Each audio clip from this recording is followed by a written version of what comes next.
Hey guys, welcome back to my channel Techfit. This is Gareth, and today we are looking at the next stage of data science project from scratch. So today we are going to be doing an exploratory data analysis where we are going to look at a couple of different ways to view the data and then see what feature kind of stands out, and also doing some correlation analysis and also kind of like looking at the data to see if we can add more features into it, maybe doing more feature engineering and looking at if there is any outliers or missing values. So we're kind of looking at a lot of different aspects in this exploratory data analysis where we kind of really try to understand the data and become sort of like a domain expert. And that's kind of the key strategy I would give to yourself as well whenever you're working on a problem from scratch. Once you have gone through all the stages of having the data ready, then be more thing to actually spend more time to really learn the data and what data is exactly trying to tell us. I think majority of the time, I think when you're working into this field of data science, you spend a lot of time into the data collection, data cleaning, getting the data ready, and really doing this exploratory data analysis to really understand the data better. And that's what we are trying to achieve from this video today. So I have a couple of things planned looking at the data set. I've kind of tried to do a couple of things beforehand, and I'm actually going to be applying all those into this now and really explain to you one by one what kind of insights looks good and not, and we will go through it together. And I hope you enjoy this video. So without wasting any more time, let's jump onto it. But I just would recommend definitely that if you haven't watched the previous sessions, please do go back and really check the data collection, data cleaning stages as well, because that kind of gives you an understanding of what challenges we had and what type of data we have, and also looking at an overall video which was in the start of project planning. So now we are going to move towards exploratory data analysis to really understand what the data is trying to tell us. Okay, so as you can see, I have all my dependencies and all the packages that I'll be using throughout this EDA. So I've all mentioned all that here. And what I'm going to do is now I'm going to step by step start creating different visualizations to really understand my data. So let's first of all start getting the actual data. So we have created one data file from the data cleaning stage, which was project_data. So I'm actually going to pass the path for that file and actually read that file first of all in this distributed notebook, so I can actually start visualizing based on that database.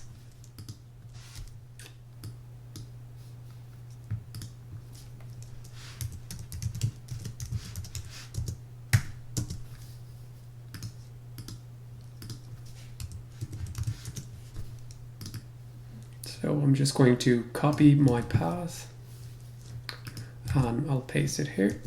So that's my path, and I'm actually going to save that in dataset data frame. And we can just do pd.read csv, pass the file path.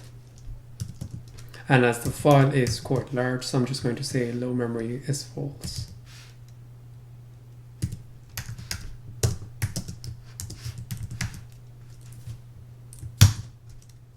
Okay, so let's wait once the database is ready. Yeah, as you can see, so we have our data set. What I want to first of all do is dataset.head. Okay, so as you can see within the dataset column, I have my date, and then I have all the variables for different sites. But what I want to do first of all is actually combine all these sites and convert them into one column for each variable. So all the inputs will be converted into one. So I'll be taking the average from all these sites, and also I'll be taking the demand, which is the target variable, and then start visualizing some of the plots against this data set. So first of all, to do that, I'm actually going to convert my time into due-date time and in a specific format. I'm going to use a function which is pd due date time.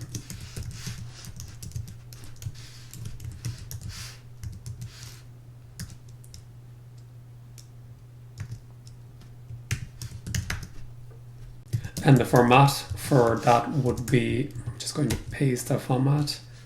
Once I'm done with that, I've actually created a new column within my data frame, which is date, and I've actually converted that into a date time format. Then I'm going to first of all create my first plot, which is just to see how the demand curve actually looks like, which is my target variable.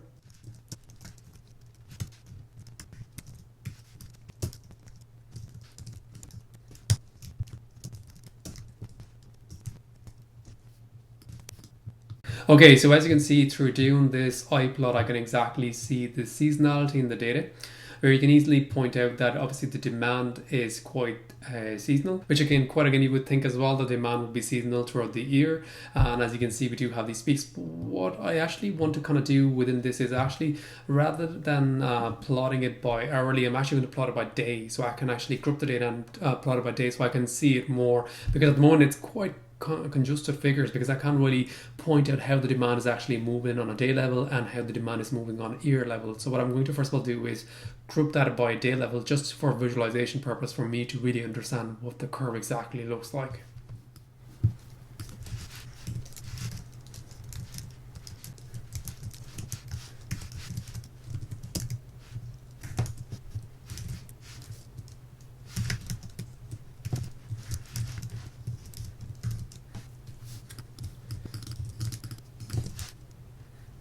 Okay, so now as you can see, what I've done so far is I've actually grouped the data by date column and frequencies on a day level, and I'm basically using it through averaging the values.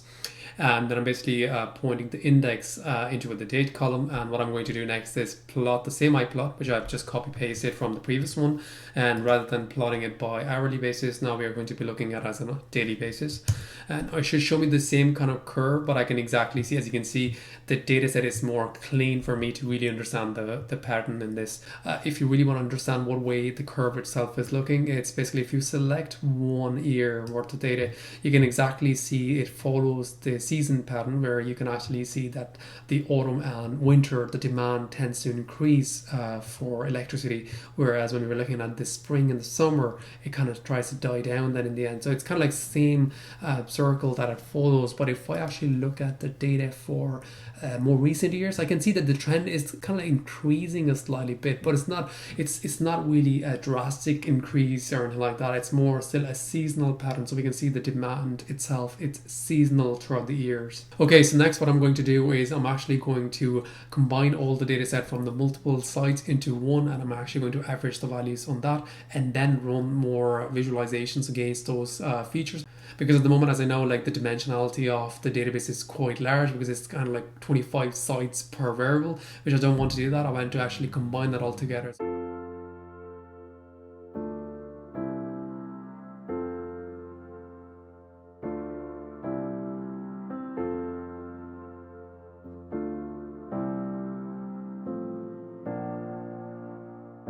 Okay, so as you can see, what I've done is I've actually, first of all, I've created a copy of my data frame, and that's into DF. And then what I'm doing is I'm actually dropping any ANYs values that actually exist in this. Now, I'm only doing this for this visualization because I want to build some plots on this data. But when we're moving towards building model on this, I'm actually going to be filling those missing values. And then for this, what I'm actually doing is, first of all, I'm actually looking at columns that actually have these certain names in it, because as we have done through collection stage, I've always mentioned the name of the column, and the site was actually a prefix to that column. So what I'm doing is I'm basically making sure through this list comprehension method, where I want to make sure if the column for column in DF columns, if temp in columns, which means if the column is temp, has that value in the column, basically put that column names into this list variable. So this is again, it's going to become a list, which is temp call list. And once I have all of these columns basically into their own set of list, what I want to do then in the end is actually use the .mean method to create the average of all of the columns that exist in those lists. So in this case, what's going to happen is, first of all the column names that actually have temperature into their columns will be saved first of all in a list format in temp columns. Then when I'm actually going to do this df, which is again selecting the data frame itself, temp columns.mean, look at the average and actually paste that onto a row level, and then bring that into a temp column. And that's what I'm doing here. And then finally, I'm just selecting only the columns that I have created based on my calls before, and then I'm just doing a head on it. So as you can see, based on the 5 values in the top, you can exactly see we do have average of now temperature column, rain, and we have for MSL, dew point, humidity, and wind speed, wind direction, and then demand. So once we have this, now we are actually going to start visualizing this data, because now it's more functional and we can actually use the average values to basically plot it against the demand. And we're actually going to look at a couple of different variables with each other as well. So before kind of moving ahead, what I'll also do is, once I'm finished writing all of these EDAs, I'm actually going to write some notes against all that, because I've done some research against all of these features, which I do think would be useful. So before copy pasting this notebook to the Git, I'm actually going to update some more notes and some actual research that I did and found interesting according to this problem, I'll actually leave it on the notebook as well. So before kind of moving ahead, what I want to do next is I want to actually create a couple of more features, because one thing when I'm actually looking at the data set, I'm actually kind of realizing, because if you look at the wind direction, now wind direction is kind of like the angle where the wind is flowing. The wind direction doesn't really have anything to do with the demand in a normal world. So what I want to kind of do is actually use and do some more feature engineering in against to the wind direction and wind speed, and actually maybe rather than having them separate, create a wind vector where it uses both of them, and actually I can plot them on X and Y axis, which I think would be a really interesting way to look at the data set, so we can kind of calculate the sine and cosine values for them. And also, rather than having a date in this datetime format, which is again not useful, but also to use this date variable to actually create more features and use that in our prediction as well. So I'm actually going to also link this, I'm actually going to bring this up as well. I'm actually going to link this research paper that I found was really interesting. So this paper is kind of talking about studying seasonality by using sine and cosine into your function in regression analysis, which I thought was really interesting, and that's why we are going to use some of the equations out of this as well in our Jupyter notebook, and we are actually going to use that as new features in our model and see how does those model actually help. Because once we build these new features, we are actually going to put them all into this correlation matrix to understand what correlation that feature actually brings to the model and what variability that feature actually brings to the model and how useful that feature is within the model. So what I'm going to do next is actually move towards actually coding that out to first of all create a wind vector and also do the exact same work for the date itself as well, and then I'm actually going to explain them.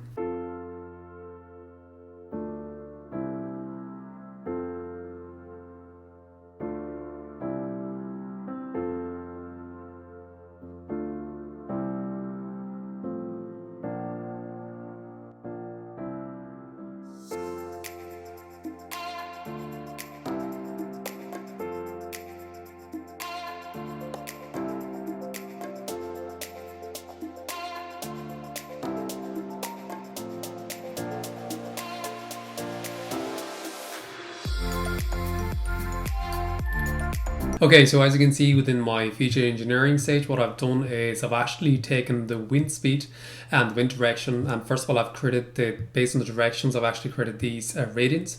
And so once I have these radian values, what I'm doing is I'm actually calculating the actual wind speed multiplied by cosine of the radians, and then wind speed basically multiplied by sine of radians. And once I have converted that, I'm actually saving that into a different variables, which is wx and wy, which is my wind vector. So as you can see, we were looking at this before and after image where our data, when we are actually bringing, say for example, wind direction and wind speed, it wasn't really a good variable for the model to predict on because it was really a variant, and if you're comparing that with the demand, it doesn't really add any value. But based on creating a wind vector, we were able to kind of highlight these areas where we can actually put these values into the model, and would be more likely the model can predict better in condition of using these variables. And one of the key things is that it actually makes the model more simpler, because again we do have this input where model can actually predict the values which falls under this area. It gives a more accurate measure for the model to predict the actual demand variable. Before, where we actually can see the model would find it hard to actually predict based on more varied values of the data. Now again, what I want to kind of do then afterwards is to create another feature based on the research paper I was reading on, which was studying the seasonality by sine and cosine, and using one of the equations I've actually built another two features. And again, you can actually go to the research paper. I'll also leave the link below in this video description for the research paper as well. You can actually study yourself as well on this. But again, seasonality can be done and can be measured through different factors. Well, for this case, I'm actually calculating the sine and cosine values for the day and for the actual year. Now in this case, first of all, I'm converting my date column into seconds, and then using that seconds into then multiplying. So the equation is, and we're using timestamp, which is the seconds multiplied by the 2 into np, the pi, which is a pi value, divided by the day. And this is the exact equation we are looking at from the research paper, and then basically looking at the sine value of that, which converts into a day sine and day cosine values. Similarly, we have also done that for year sine and year cosine.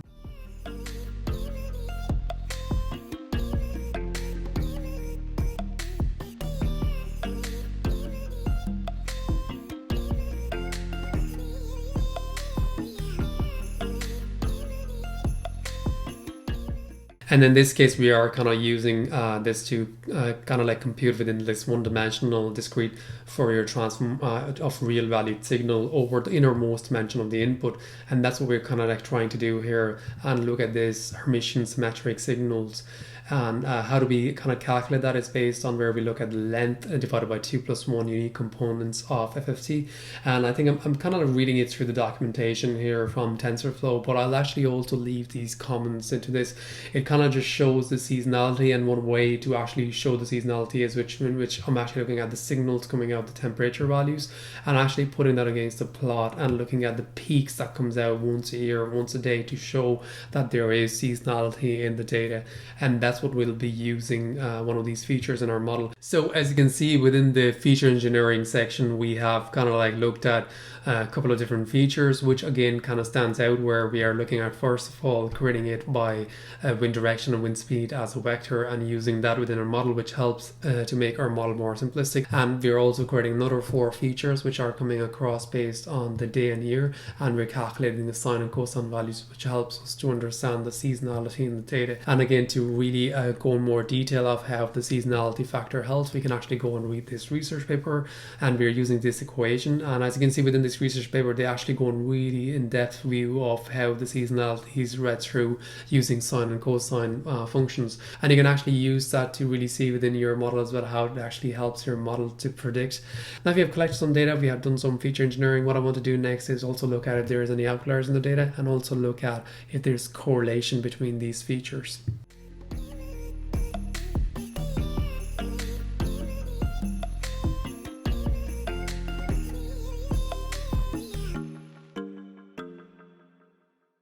Okay, so as you can see, the correlation matrix is now here, and based on, so first of all, what I did was I kind of described the data set just to understand what type of average values are there in each column, and what's the standard deviation between that, what's minimum, maximum, and what's the 25% of data looks like, what's the 50%, and what's the 75% of the data looks like. And once I've done that, I'm kind of like building this correlation before moving towards finding the outliers. And within the correlation, I'm just trying to check if there is any negative and positive correlation. And as you can see, before demand, all these variables are the variables that are already input variables that came out of all these files, and the one which is on the right hand side of the demand, these are the new variables that I've created. So you can easily see that there is a lot of negative and positive correlation based on the new features as well. And the more the variability on the features will be there, the more negative, the more positive features will be there in the actual input variables, the more better they can actually predict the demand target variable. So that's what we're trying to do from this perspective, to understand what correlation is there. Okay, so let's kind of do a deep dive into correlation analysis first. So what is correlation analysis when we kind of mentioned in this video where we're saying it's a negative correlation or it's a positive correlation? So I'm going to take one example of the same variables. I'm actually going to talk about more on temperature, and I'm actually going to talk about rain. So how does rain have a positive correlation towards our target variable, which is demand, and how does temperature has a negative correlation with our target variable, which is demand? So first of all, let's talk about rain. So when we say in this example, when we're predicting the values for the demand variable, because we want to understand what the demand of electricity will be throughout the time, and we're understanding that, okay, so there is positive correlation with rain, what does it actually mean? So when we say a positive correlation, that basically means that your input variable is working positively in reaction towards your output variable, which is your demand. So what we're trying to say as an example would be, so say for an example, it's really bad outside because it's raining. So if the rain levels are higher and people are more likely to not go out, they're more likely to stay in. So what happens is when the rain increases, where if you see, for an example, if the level of rain is increasing in units, what's happening at the moment is then people are more likely to stay in-house, they're more likely to use TV, they're more likely to use different instruments when they're sitting at home, they're more likely to use different technology, and they're more likely to consume, they are more cooking, they're watching TV, they're doing different stuff in the house, they're playing games, they're playing their PS or whatever. So if they're staying at home, they're doing more activities at home, they're consuming more electricity, which means your demand is going up, which kind of shows that there is a positive correlation between rain and demand.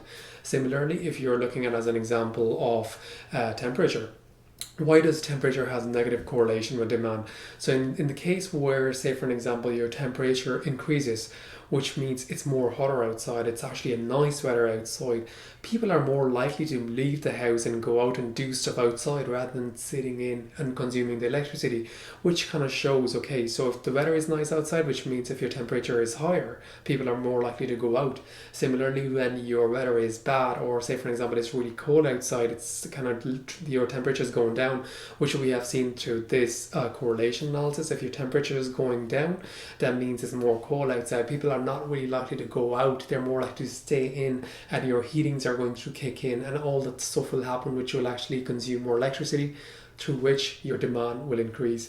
So this is kind of a really easy example to understand what exactly we mean by correlation when we say it is a positive correlation, when we say it is a negative correlation. So let's jump back towards the code. Another way to see this correlation is obviously through pair plot, which we're doing here. And as you can see, obviously these circles are more reflecting as seasonality, and where we can see easily, like, there are a lot of different features where you can see the rain and humidity together. You can actually look at different features and you can see these patterns here. Like obviously if you're comparing maybe on temperature and dew point temperature, and you can see there's a lot of correlation within the data, and it's not just a straight line. It is actually showing a lot of different answers in terms of how the data against each feature is plotted and how they're actually looking at.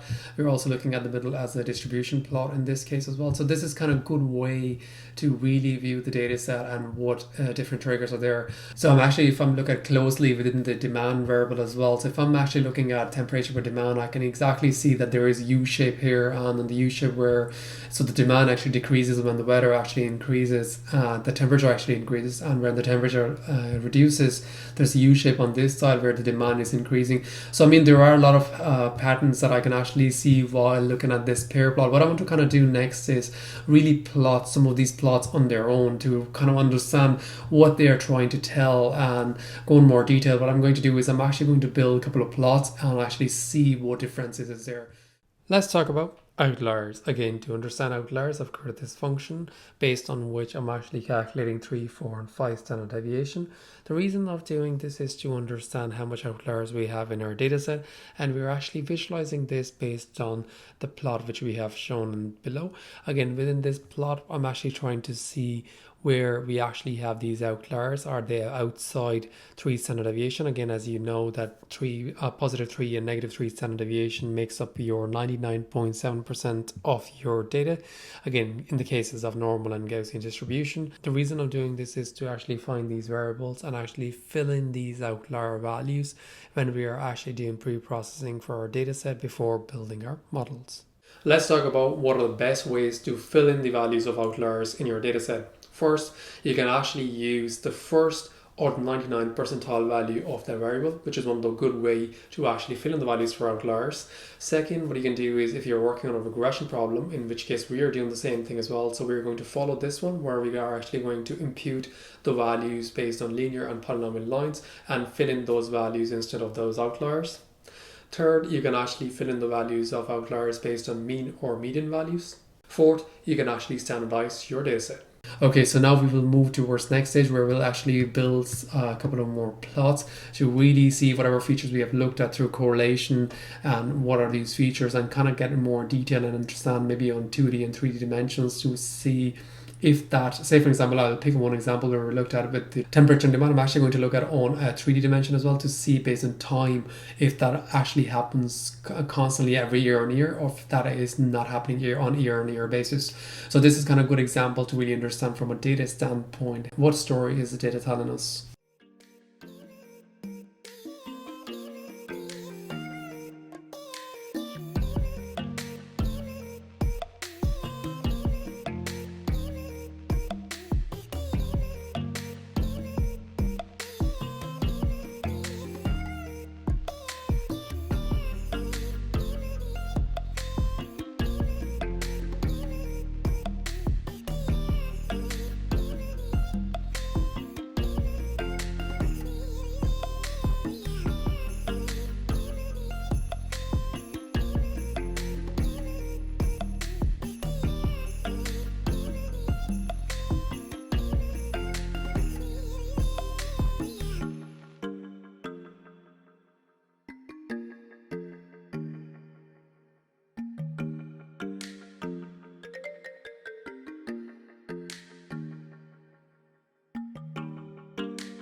Okay, so as you can see within this plot, when we are looking at demand based on temperature, we can see exactly like there's a U shape here that's happening, and there's a U shape here that's happening, which kind of shows that when so like the temperature drops, the demand is increasing, which kind of is explainable, like where when the winter comes in, when the temperature is going down, people are using more and more electricity, and that's why the demand is increasing.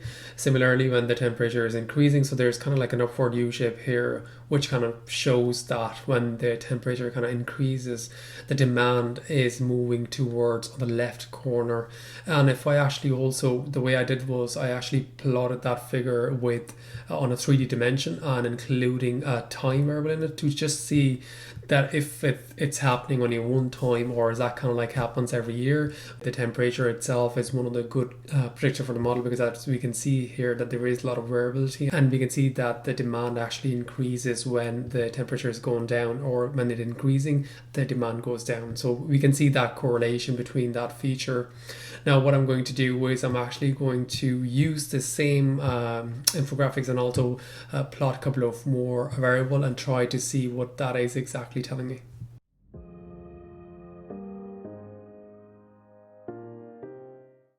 Okay, so similarly, I'm also looking at based on the humidity levels, and as I can say, the humidity increases, and there is this kind of V shape that's happening here. And if I look at that, if this pattern kind of follows year on year, which I can also treat through the 3 dimension, and I can exactly see based on number of years, and that pattern actually returns and happens every year. So this kind of explains that obviously that there is a huge amount of seasonality with demand dataset. So what I'm going to do next is I'm actually going to plot a couple of more graphs to really understand if there is anything that comes out of this, because again, all of this I'm actually going to collect together and use it in the end in my models, because the main reason of doing this exploratory data analysis is to really understand if there is something that comes out, and if there's something else I can build, or some other feature can I create, and anything else I can do to help the model predict accurately.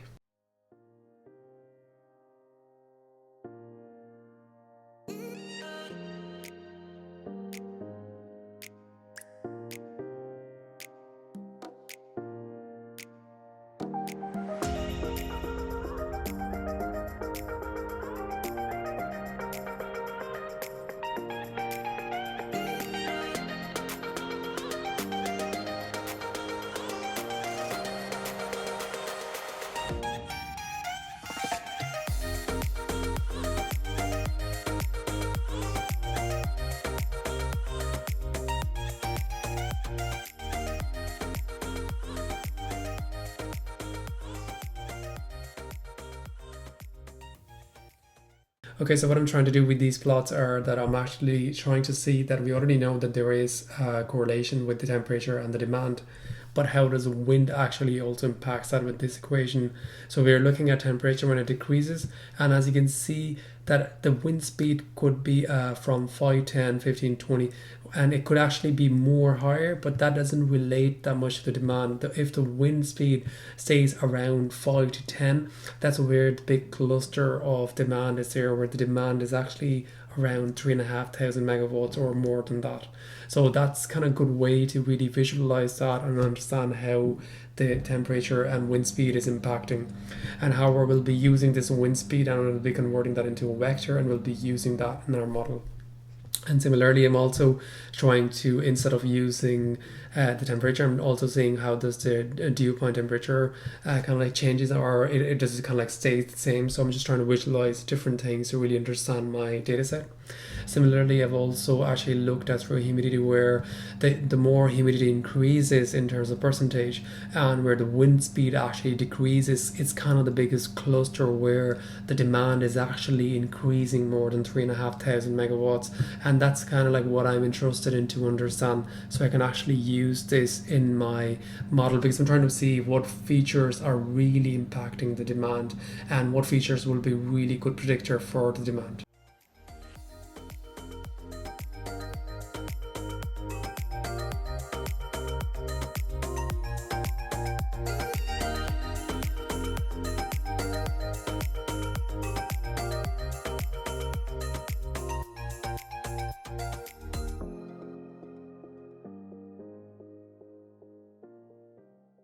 Okay, so next what we're trying to do is I'm actually trying to see the seasonal decomposition within my data frame. So what I want to kind of look at is, like, as you can see, the blue values are the observed demand megawatt values, and then I can actually see within this trend. So the green line is the actual seasonality, so you can exactly see that there is seasonality in the data set, which we can actually see within while looking at our demand data itself as well. And I can see there is a trend uplift which has actually happened for the last 3 years, as I'm actually plotting this for 365 days my frequency, and I'm using like the stats model library in Python, which again I'm using seasonal decompose function to actually see this seasonality within the data set. And within that, I'm actually also, what I'm doing next is I'm actually building a linear model.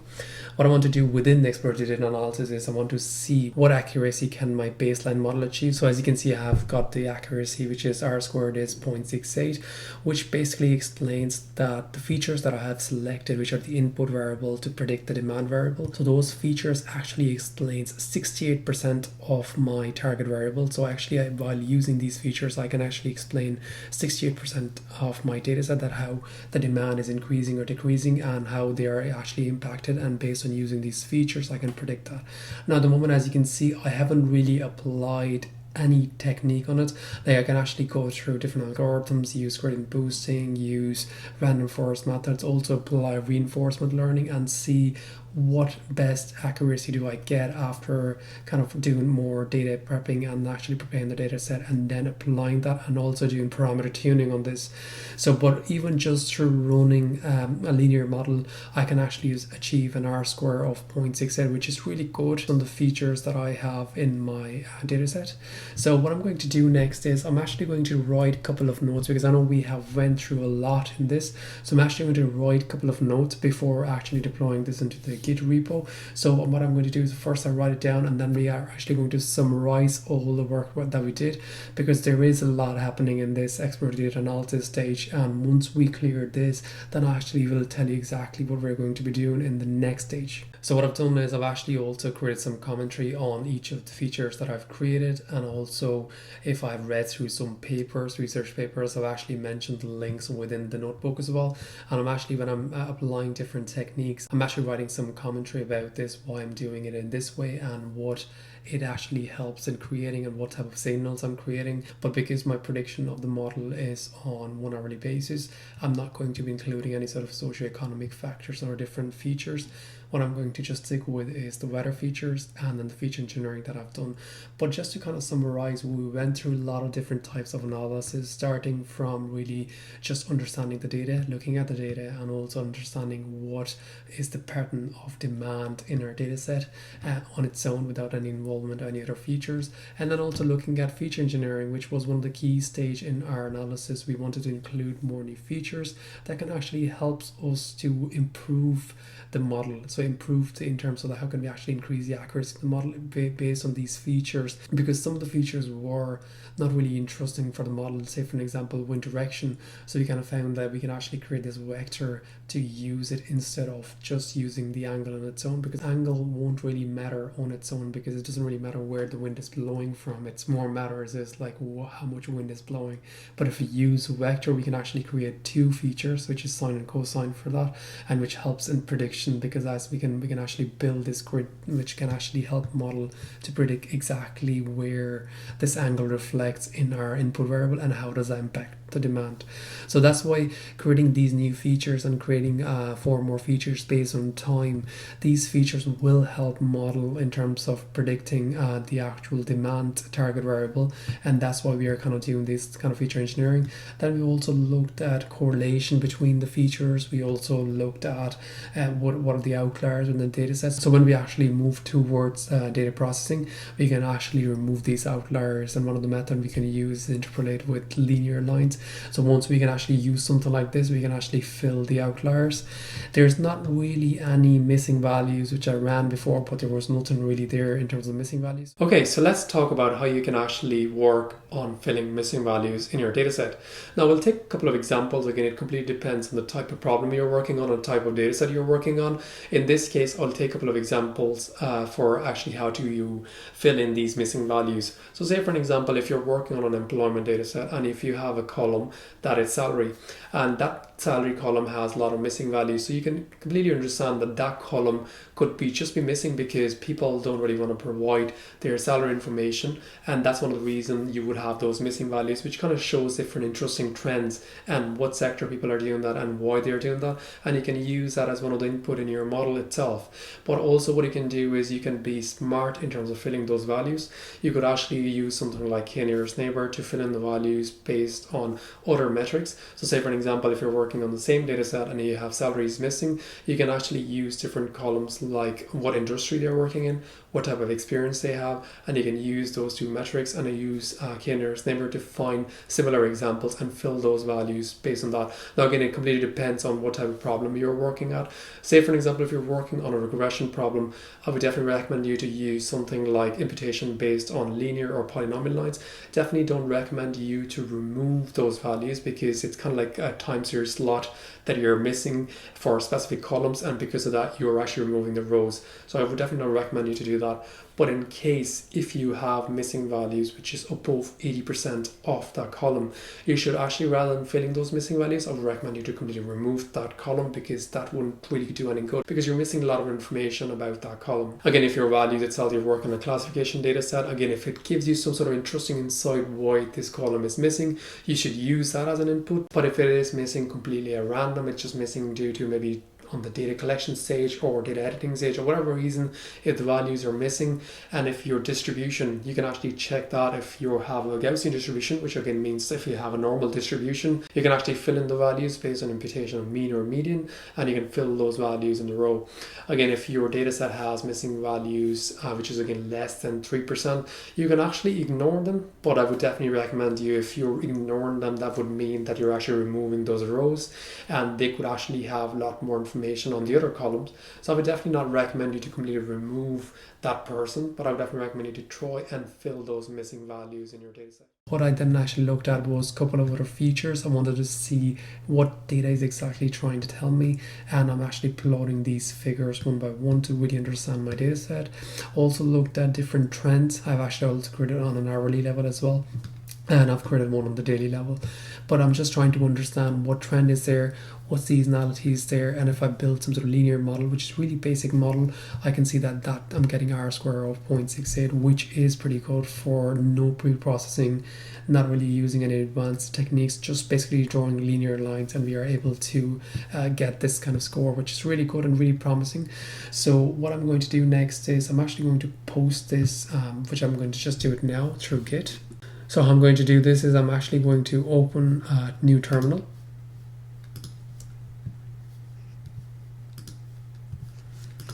And within that terminal, we are actually going to go to my directory first.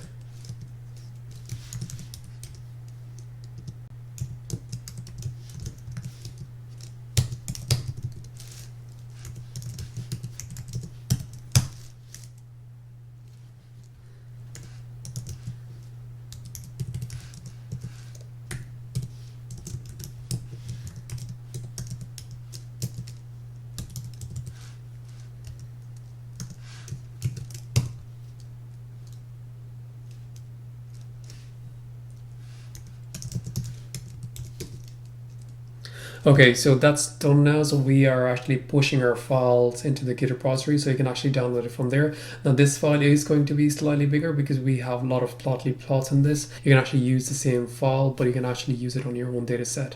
Okay, so I hope you enjoyed this video. Again, within this video, we covered all the exploratory data analysis, and we applied different skills to find different insights about the data. And in the next coming video, we'll be developing different models. Again, I do want to apply different types of techniques within the models, starting from ensemble learning to moving towards creating boosting techniques, reinforcement learning. So within that, we'll be applying different types of techniques and see what model or what algorithm actually fits our data set the best. and gives us the best output so we can bring that model into production. Now again, we have gone through different stages from project planning to data collection to data cleaning and to the data exploratory analysis. Now again, we'll be moving towards more interesting steps, which is again building the models, developing the final production model, and actually putting this production model onto the server so we can actually have it on a live basis and have predictions coming in every day, and we can actually use those predictions to make business decisions. So I hope you're enjoying all the content I'm providing. Do subscribe to my channel for the future upcoming video in this series, which is going to be model development. Okay, so I'll see you in the next video. Peace out.